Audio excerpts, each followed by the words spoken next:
mhlambe ngokubona kwakho ngiyenze lento ubucela ukuthi ngiyenze ukuthi ngihlanganise lenkabi yakho kwazi ukutshela indaba etshelezo. Yeah, ngwenzile ne? Perfect. All right.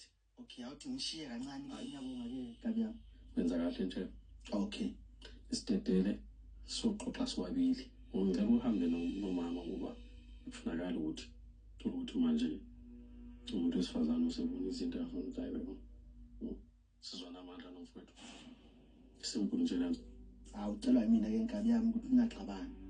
Into ebalulekile ukuthi umbheki mayise challenge ayikhala. Angilweli wena ukuthi ukwazi lokho. Angimlweli umuntu wesifazane. Futhi ke ngingcono ngizambeleke niwe indlela. Hlala phansi. Uyabona uyakudonga intonga ekhaya. Hlala phansi. Hamba.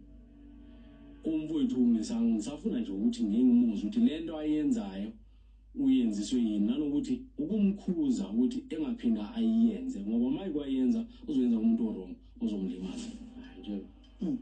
Ngathi shele. Nami ngitshelele. Ya kule. Ngithanda shele. Hayi. Angashele kancane. Kamane khomsana.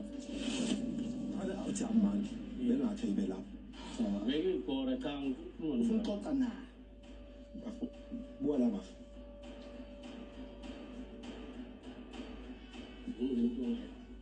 Ukuthi uyaphuma kumbe. Uyaphuma kumanje.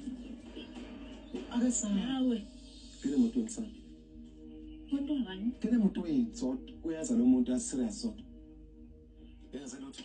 Cela umufeke. Ukusho safuna ukukhuluma naye wona ngithi.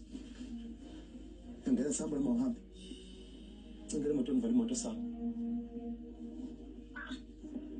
Vale imoto sami. Yo Jesus. Soze fike lo na vale imoto sodwa. Labantu ama best friends sebahlukaniswa umfazi.